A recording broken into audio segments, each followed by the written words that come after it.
Estados extáticos. Tú, tu mente y tus conciencias.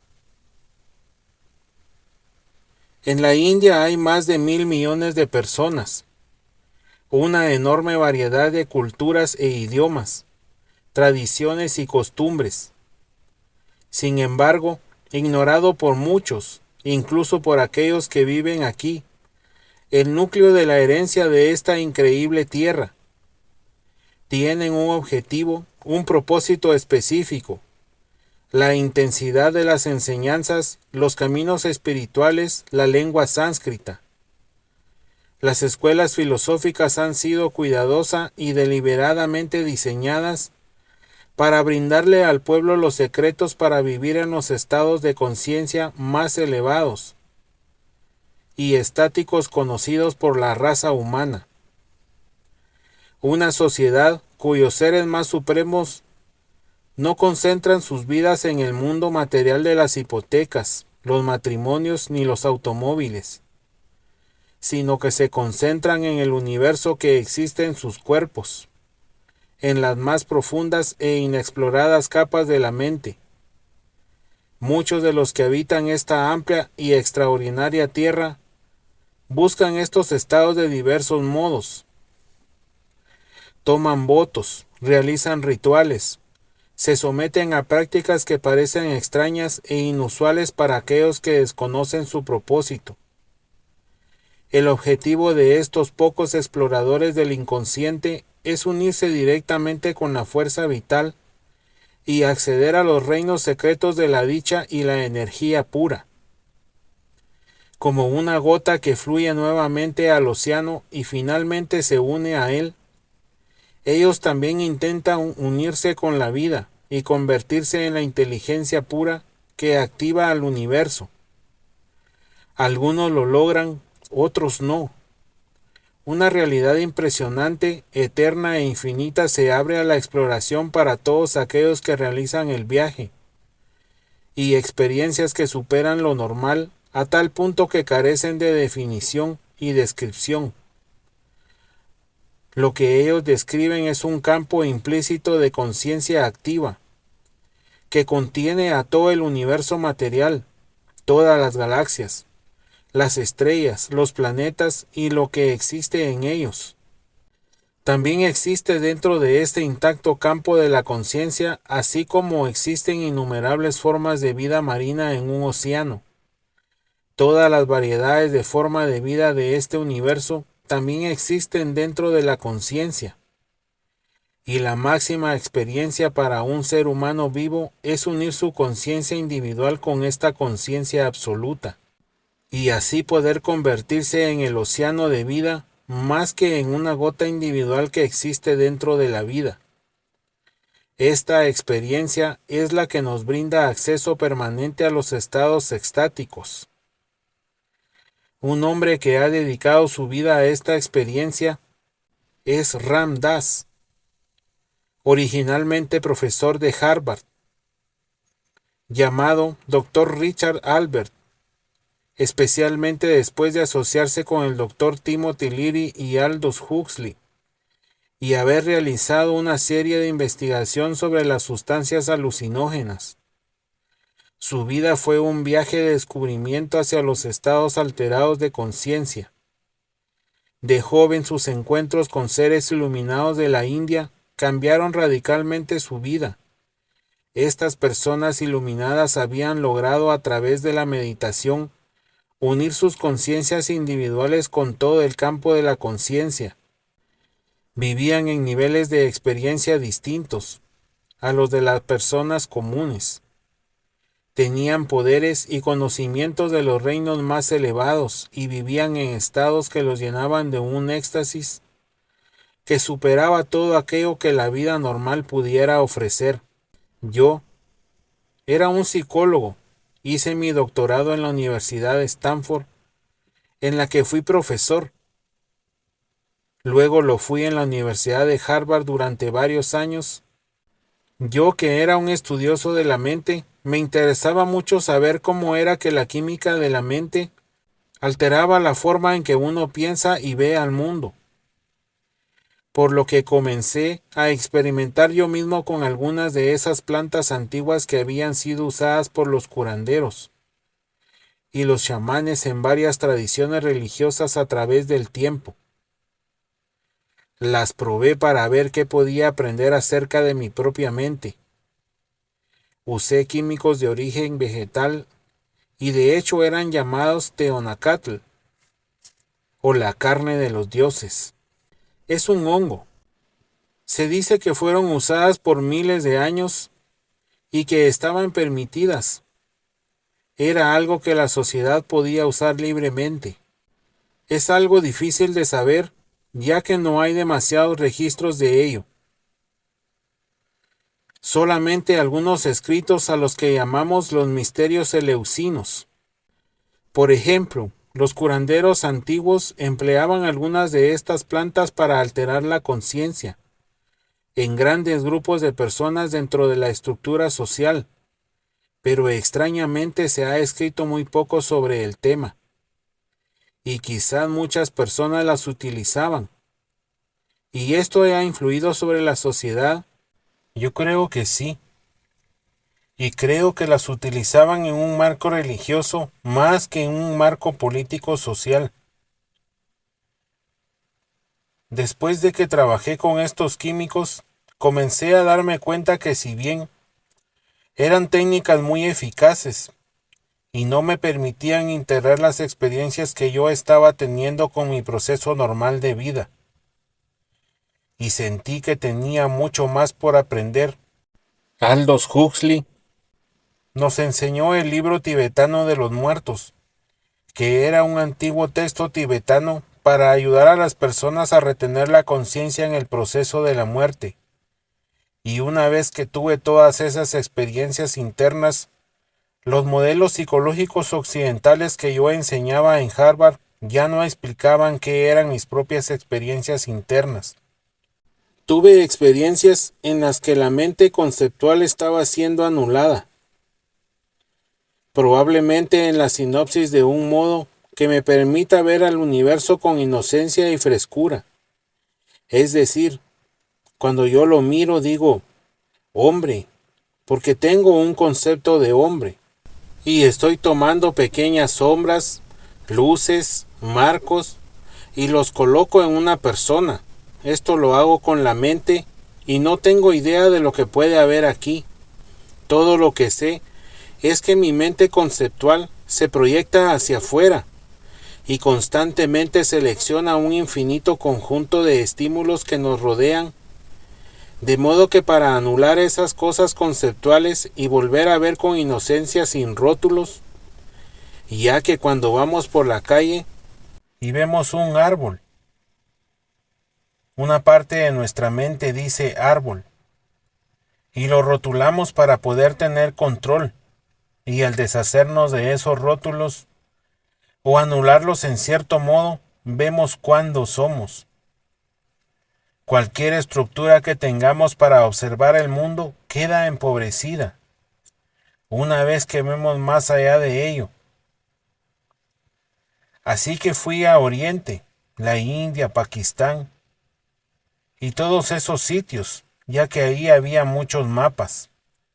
Eran mapas muy antiguos, libros, como el Bhagavad Gita. En la India eran libros en los que se describían estos estados internos de un modo en que la psicología occidental no lo hacía. En estos escritos antiguos describían las mismas experiencias que estaba teniendo.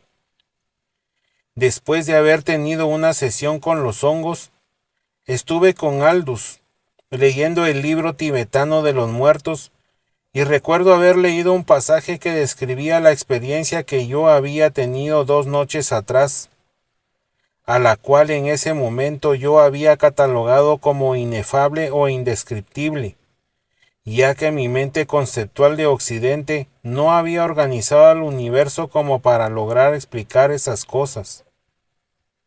Y ese texto de 2500 años de antigüedad describía perfectamente lo que yo había experimentado 2 noches atrás.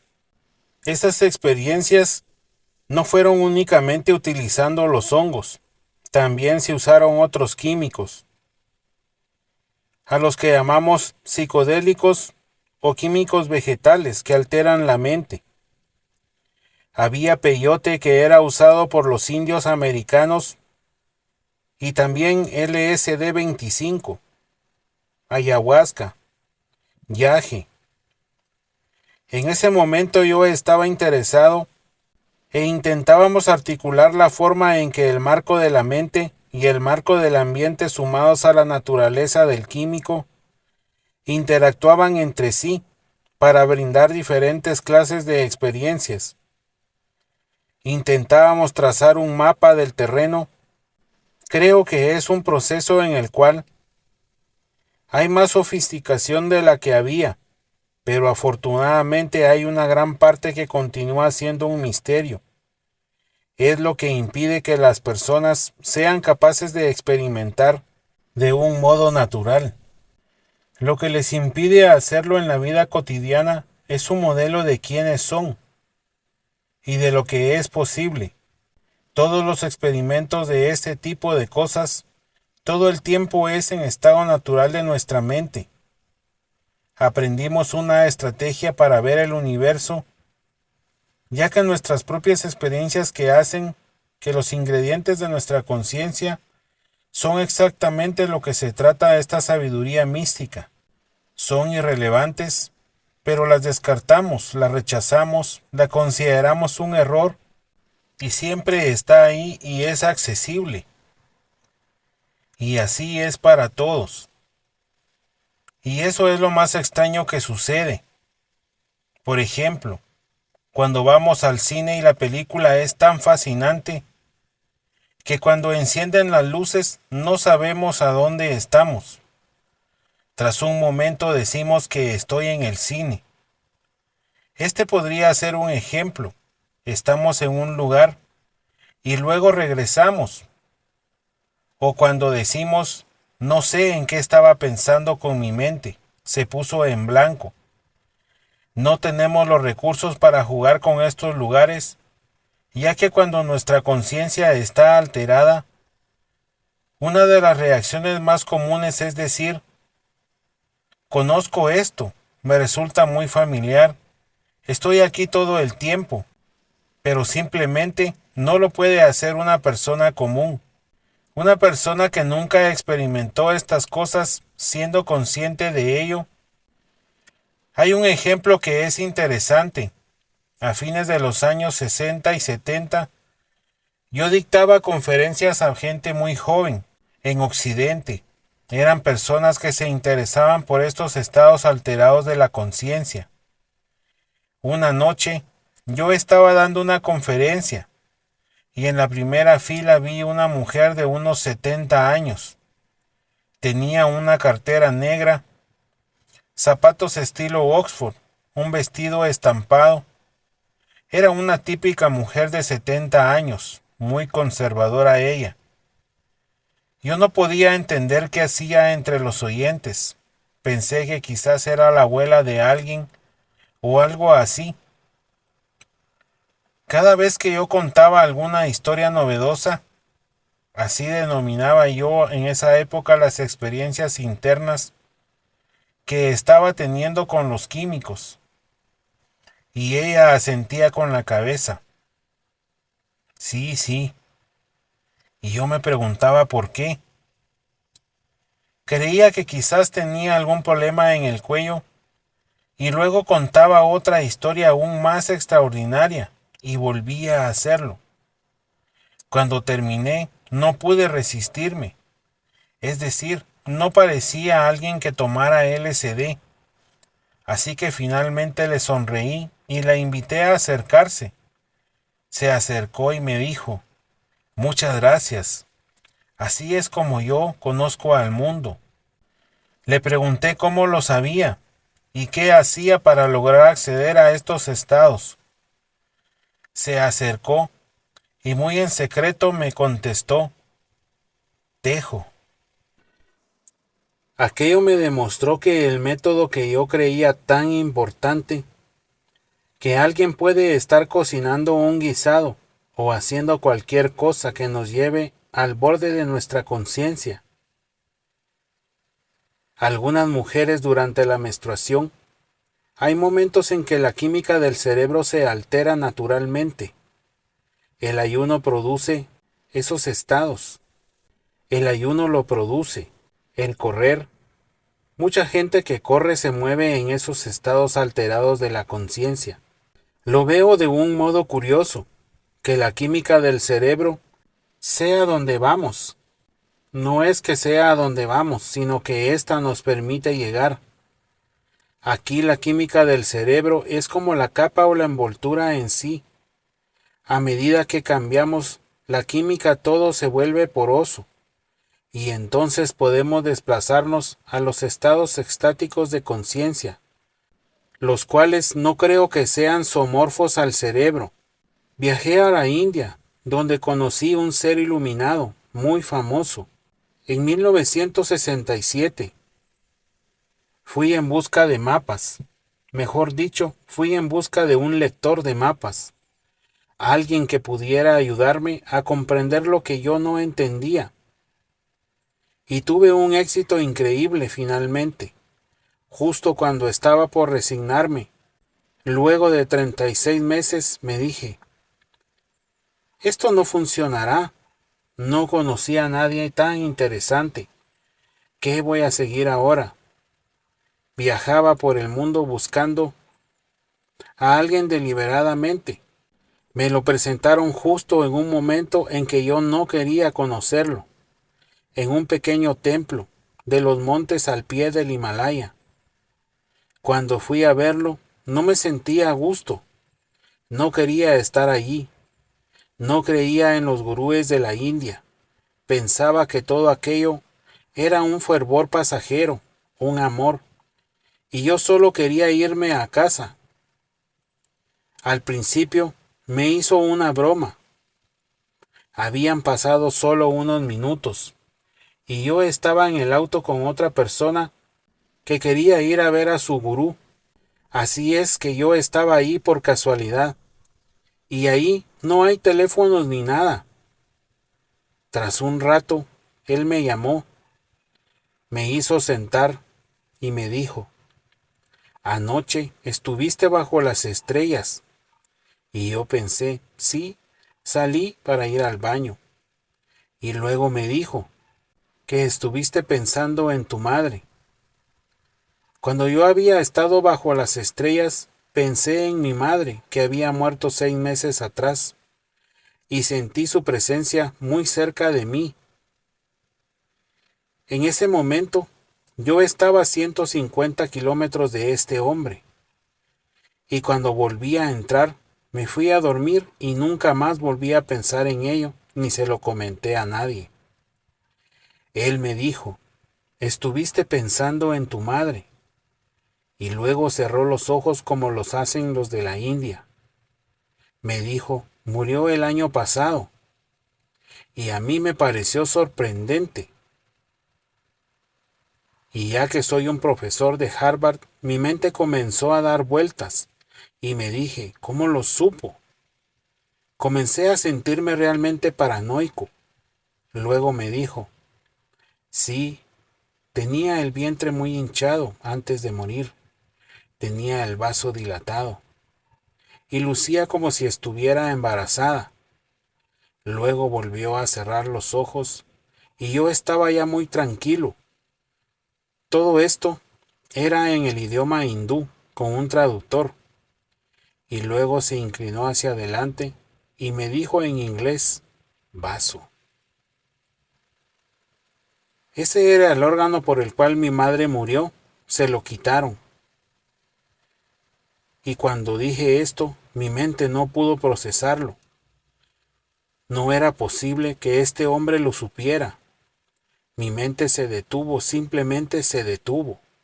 Permanecí totalmente inmóvil y en ese momento él estaba muy cerca de mí y me miraba fijamente. Yo sentía mi corazón, tenía un fuertísimo dolor en el pecho. Sentí como que una puerta se abría y comencé a llorar. Lloré durante 2 días, pero no estaba triste. Sentí como si él hubiera entrado en mí. Sí, él entendió lo más profundo de mi ser y de mi amor. Fue la primera vez que estuve con alguien que siente lo que llamamos amor incondicional. No fue como cuando decimos de la otra persona que realmente me conociera, y de esa persona, si realmente me conociera, no podría partirse, porque realmente me conoció. No fue como cuando decimos de la otra persona, y esa persona realmente me conociera, no podría quererme, porque realmente me conoció y me amó así. No fue como cuando decimos de la otra persona, y esa persona me conociera, no podría amarme, porque él realmente me conoció y me amó así. Desde mi punto de vista, creo que logró que su conciencia, que no estaba ubicada en tiempo y espacio, él pudo desplazarla. Logró separar su conciencia de su persona física ubicada en un templo de la India. Una vez que nuestra conciencia deja de estar identificada con el carácter de separación y básicamente está en todos lados, todo el tiempo, y de acuerdo con nuestras necesidades, la conciencia puede regresar. Entonces es como si su conciencia fuera una con el universo, y luego él, que sea una entidad separada, y mi necesidad de que mi mente se abriera, hizo que yo lo redujera así. Por lo tanto, él estaba en el presente, en el ahora. Hay otra historia interesante, muy interesante. Tiene que ver con otro maestro de la India, un hombre con el que viajé alrededor del mundo. Luego de regresar a la India, muy amablemente se ofreció a llevarme a conocer los templos del sur, los templos de Shiva, en el sur de la India. Éramos un grupo de unos 20 personas que fuimos en caravana a estos templos. Una mañana me despertó a eso de las 4 de la mañana. Me tomó de la mano y me llevó por un pueblo pequeño. No hablábamos el mismo idioma. Me llevó a un pequeño templo que estaba en la cima de un edificio. Me hizo sentar y comenzó a recitar un mantra frente a mí. Un mantra es una palabra o un sonido a veces secreto y siempre poderoso que es repetido en la mente para llevar al profesional a estados alterados de la conciencia. Swami Muktananda solía dar a veces mantras a las personas para ayudarles en este proceso de revelación. Me susurró un mantra en mi oído. Eso fue alrededor de las 4:15 am. Lo próximo que supe fue que a las 9 en punto alguien me sacudió y me dijo, Baba quiere verlo. Así que bajé las escaleras y regresé al templo. En ese momento estaba un poco confundido. El mantra seguía firme en mi mente. Le dije, Baba, ¿qué fue eso? Y me respondió, esto te dará mucha riqueza y un enorme poder. Y yo le dije, solo los quiero si puedo tener una cantidad igual de amor y compasión. Me miró con desprecio y me dijo, solo repite el mantra, ¿de acuerdo? Déjate de disparates, solo repite el mantra. Yo no podía dejar de repetir el mantra. Lo hice durante día y noche, y estábamos de excursión, pero todo lo que yo podía hacer era repetir el mantra.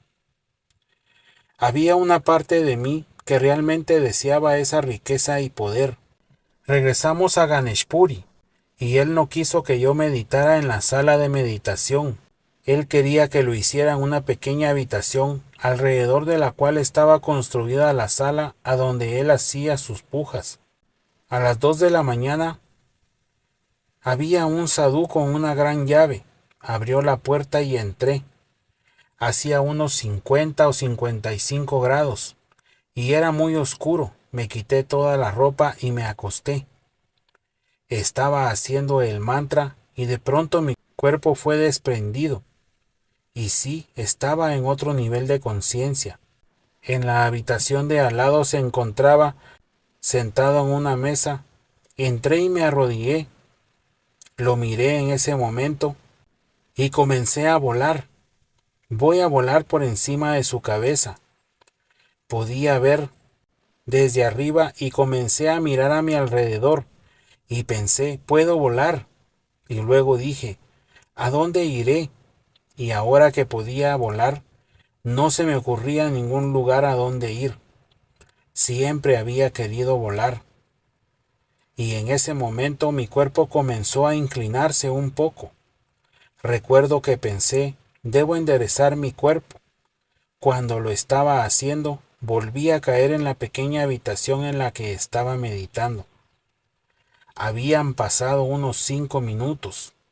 Estaba tan conmovido por la experiencia y me levanté de un salto y sacudí las rejas y entonces vino el sadú y abrió la puerta.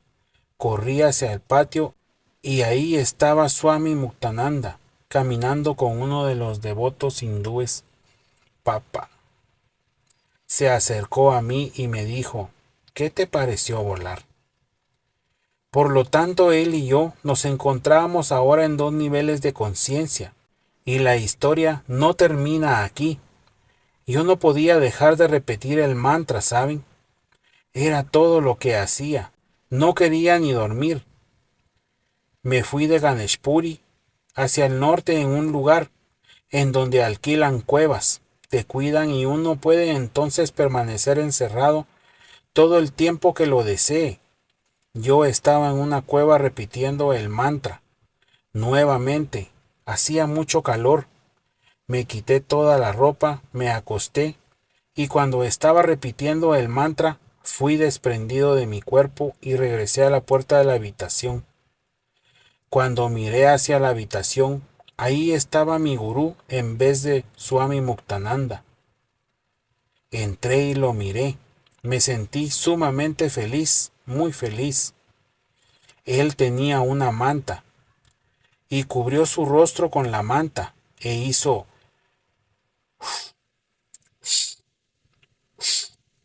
y yo podía escucharlo. Sentí que mi cuerpo se inflaba de aire, ¿saben? Como cuando se infla una llanta, y sentí como el aire penetraba mi cuerpo. Y luego regresé a la cueva y el mantra desapareció. Hasta el día de hoy no recuerdo cómo era el mantra. El mantra había desaparecido, y fui entonces a ver a mi gurú. Cuando finalmente volví a verlo me acerqué a él, me senté a su lado y lo único que me dijo fue, es bueno meditar sin la ropa puesta. Y esto fue todo lo que dijo al respecto. Entonces supe de que estaba jugando otro nivel de conciencia. Comprendí y sentí que mi gurú me había enviado ante Swami Muktananda para poder ser llevado a través de ciertos estados en mis propias necesidades. Una vez que terminó, eso fue todo. Esto significa que tanto mi gurú como Swami Muktananda eran unos seres extraordinarios, y que cada individuo tiene su propio camino y uno solo debe escuchar y no juzgar, ni tener preferencias. Obviamente esto no encajaba con ninguna de las ideas de la Universidad de Harvard. En ese momento, hasta que conocí a mi gurú, realmente creía que eran estados alterados de la conciencia inducidos químicamente, que carecían en cierto modo de realidad. Una vez que lo conocí y vi que vivía en esos niveles de conciencia todo el tiempo, y que era algo humanamente posible, me dije, así es todo, todo es posible. Y dejé de lado mi papel de científico occidental que pretendía desarrollar teorías inductivas hipotéticas y deductivas y que se negaba a aceptarlo todo, que sea a menos que se pueda demostrar empíricamente. Me dije no, permitiré la posibilidad de todo en el universo, porque empíricamente no puede hacer nada con esos estados. Simplemente decidí que sería más divertido ser abierto, aferrarme de una especie de paranoia científica que habla de hipótesis nulas, que dice que realmente nada sucedió cuando uno practica técnicas dinámicas. como la terapia. Uno lo que realmente hace es reacomodar los muebles en la celda. La meditación, las prácticas espirituales, están básicamente diseñadas para que logremos salir de la celda. Esto no significa que no podamos ingresar en la celda cuando lo deseemos, ya que la puerta quedará abierta y podemos entrar y salir. Uno ya no tiene miedo de salir y además puede desempeñarse normalmente. Y sin embargo, no estoy atrapado en ser solo eso. Como podemos ver, hay personas que han logrado abrirse a una variedad de estados alterados de la conciencia.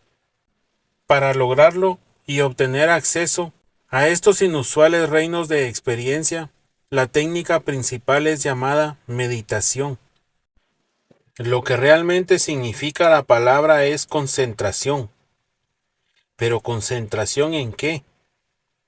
La palabra en sí misma revela el significado con que se refiere a conciencia y de que se refiere a centra o centro. Por lo tanto, esta clase de concentración significa conciencia o conocimiento en nuestro centro de esencia, de quién es y somos realmente, que es solo en el centro de nuestro ser donde descubrimos en el éxtasis que las personas hacen una variedad de cosas para liberar o soltar la química del cerebro y lograr penetrar en estos estados y en su propia esencia, pero solamente una práctica parece ser ineludible, y esta es la concentración interior. Swami Muktananda fue considerado por muchos como el principal maestro de meditación del siglo XX.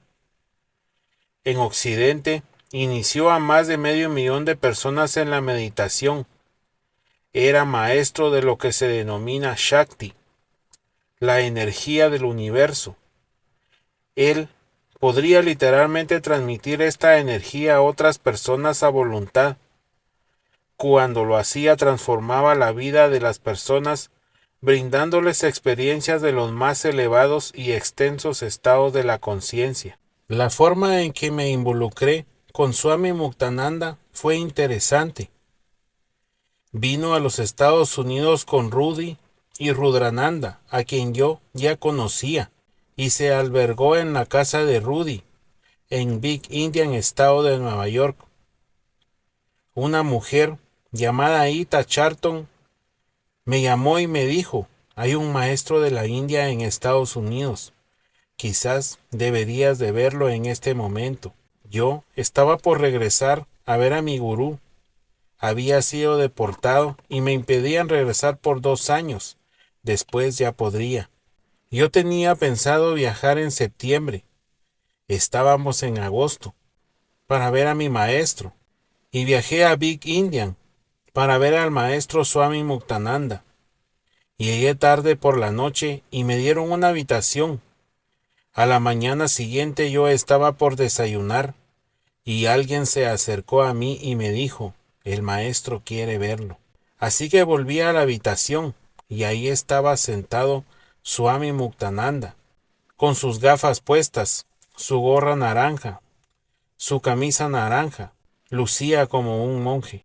Y yo estaba ahí parado.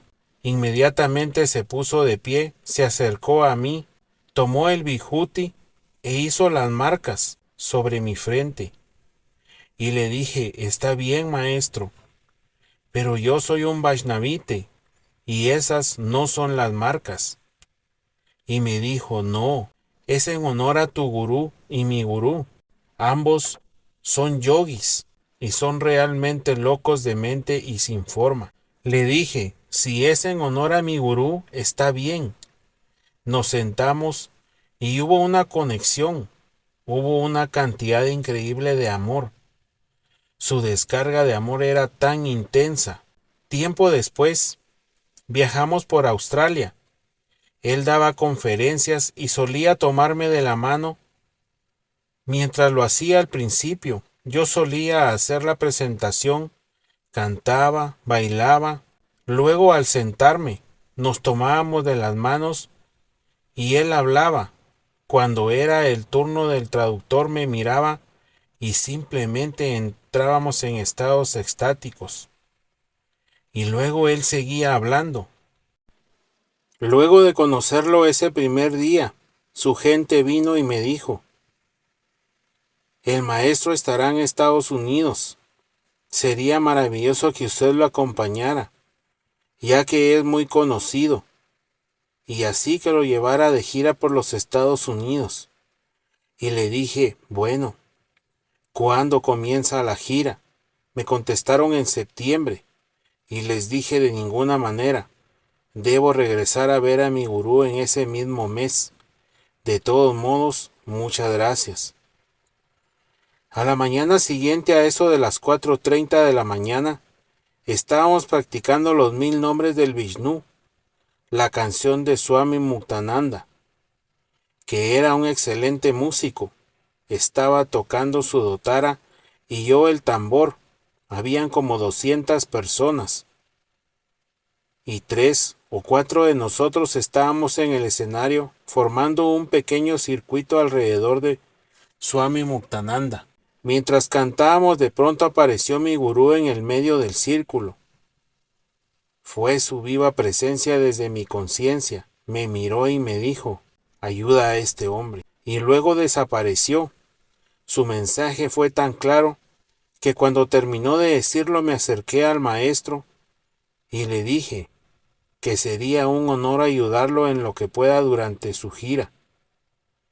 Y así fue como nos fuimos a Boston, San Francisco, Los Ángeles, y luego a Hawái, Australia, Madrás. Viajamos durante 2 o 3 meses. Y acá sucedió algo muy gracioso. Cuando estábamos en Melbourne, estábamos en una sala al mediodía. Era una hora en que uno se relaja y descansa. La gente se acerca a visitar al maestro. Él estaba tocando su dotara muy tranquilamente. Y luego el Shakti comenzó a emerger en la sala. Recuerdo que había un caballero sumamente elegante, corpulento. A veces tenía un traje azul de sarga y una insignia de la Sociedad de Estudiantes Universitarios. Y de pronto se puso de pie y comenzó a bailar. La mirada de consternación en su rostro era extraordinaria. Era evidente que no tenía ninguna intención de pararse a bailar.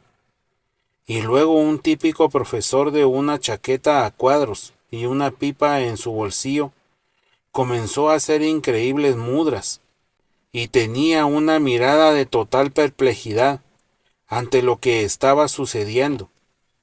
Swami Muktananda estaba con los ojos cerrados tocando suavemente su dotara. En ese momento un hombre hizo pasar a su secretaria y ella estaba sentada con las piernas cruzadas en el suelo, tan solo observando, y de pronto comenzó a saltar por el piso. Al observar todo esto yo sentí como si estuviéramos en la guardia de un hospital psiquiátrico. Todos estaban comportándose de una manera muy extraña, y en cuanto todo se volvió demasiado activo, Swami Muktananda inclinó un poco la cabeza, cambió y todo terminó. Yo sentía que nada estaba sucediendo. Pensé: qué interesante. ¿Por qué será todo esto? Los demás estaban haciendo algo. Más tarde comprendí lo que había sucedido. De acuerdo con la lista de diferentes cosas que suceden durante Kundalini, los comportamientos que surgen son el resultado de donde ocurren los bloqueos. Cuando la energía sube desde la base de los chakras, existen patrones predecibles de energía. Yo pensaba que nada estaba sucediendo, pero estaba realizando una gran cantidad de danzas extáticas. Durante las conferencias solía ponerme de pie, tocar el tambor. Mientras lo hacía, también cantaba y bailaba. Pensaba: así era yo en realidad. Regresamos a Ganeshpuri. Fue divertido. Llegamos al aeropuerto de Bombay con una orquesta de 200 personas que le tocaban a Swami Muktananda. Estábamos en la sala de espera del aeropuerto y la gente le daba collares de flores. Él insistía en que me las pusieran en mi cuello en vez de el suyo. Hacía unos 50 grados y teníamos unos 20 kilos de flores muertas. Realmente estaba asfixiándome. Nos subimos al auto, nos dirigimos a Ganeshpuri, donde había un enorme despliegue de fuegos artificiales. Eran como las 4 de la mañana, y me pareció que fueron 10 minutos más tarde, y me fui a acostar, pero quizás había pasado 1 hora y media. Entonces alguien vino y me dijo, «Papá quiere verlo». Bajé y ahí estaba, y durante todo el día vi gente que venía a darle la bienvenida. Luego de su larga gira, vino toda clase de personas. Cada uno traía dinero, todos traían algo para él. Hizo que todos me tocaran los pies y me colocaran flores. Imaginen mi estado, luego de haber dormido y de la intensidad de esa experiencia. Luego él comenzó a cantar.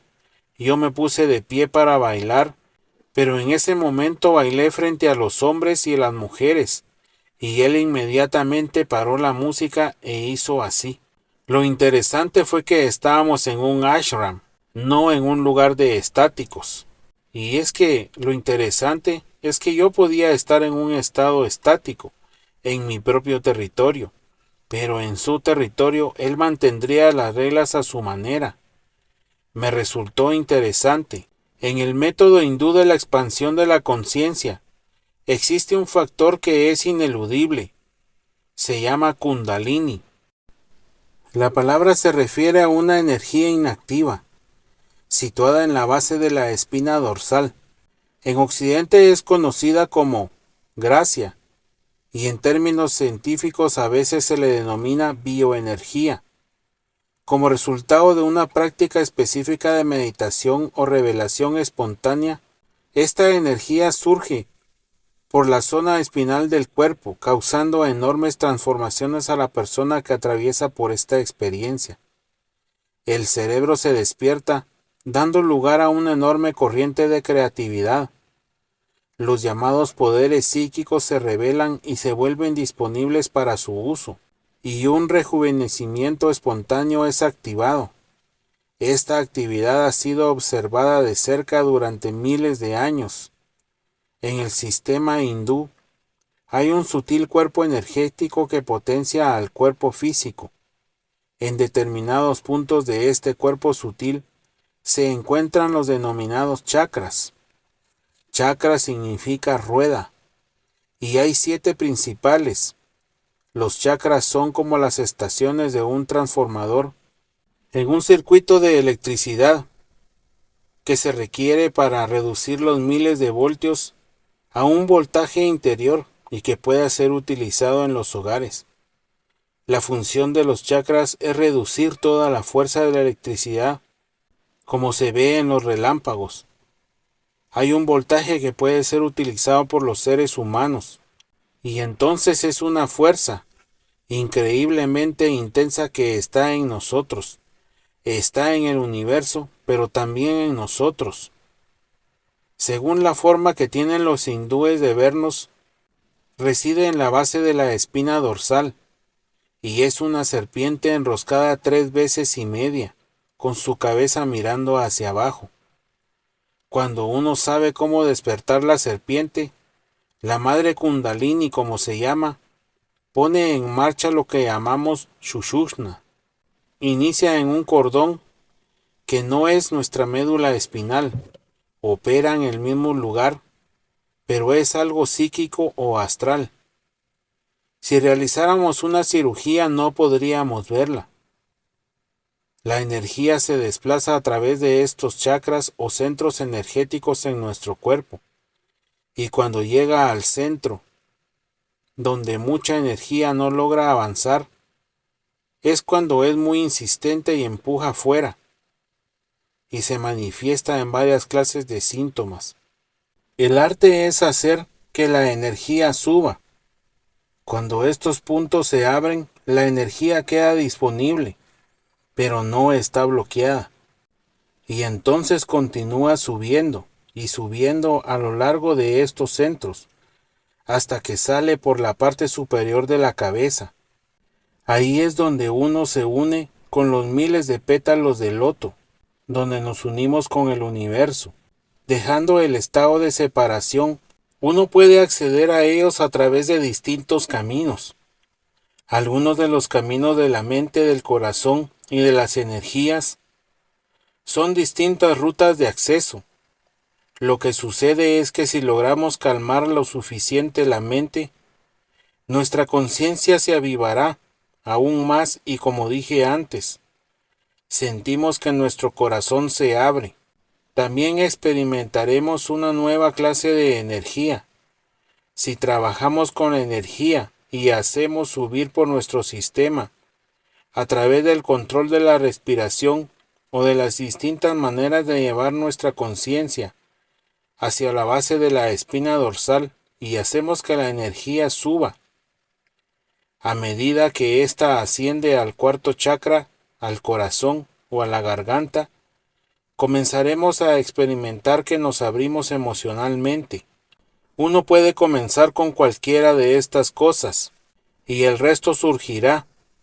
La energía Kundalini como tal es algo que ellos podían controlarla. Uno puede aprender a hacerlo a través de las prácticas. Lo que Swami Muktananda podía hacer era tomar su conciencia y ubicarla en la base de la espina dorsal de otras personas, para que ésta pudiera hacer lo que no era capaz. Con su propia conciencia, Swami Muktananda podía tomar su conciencia y ubicarla en la base de la espina dorsal de otras personas, para que ésta pudiera hacer lo que no era capaz de hacer con su propia conciencia. Él podía elevar la Kundalini y esa persona tendría cualquier tipo de síntomas, a los que no podía controlar.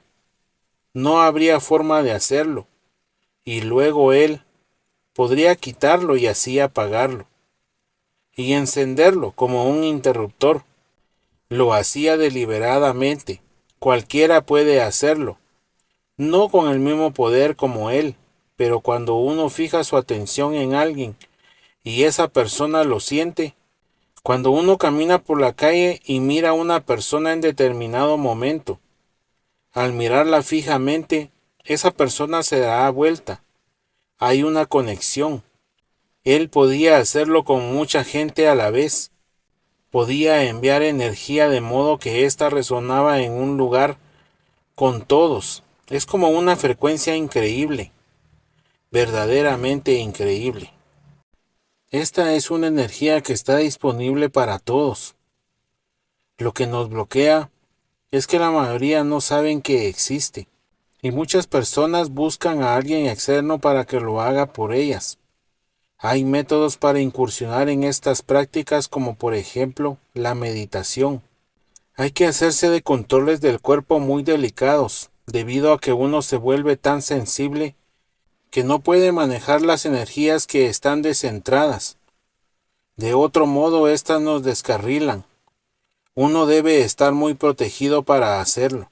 Trabajar con esa energía es simplemente lo que ellos son y lo que ellos tienen. Es una increíble fuerza energética en su interior. Para ellos es algo totalmente fácil y manejable. No tienen que eludir a la sociedad. No así, pueden vivir cualquier tipo de vida. En las primeras etapas de su trabajo espiritual, muchos de ellos no se acercan a las demás personas. A mi gurú, hasta que tuvo alrededor de 45 años, nadie jamás lo había visto. Vivía escondido en cuevas o en la selva. A mitad de los 40 comenzó a ir poco a poco a los pueblos. Solo jugaba con niños y huía de los adultos. Creían que estaba loco. Lograr que la energía se estabilice y además poder vivir en el mundo es todo un arte. Gracias por escuchar.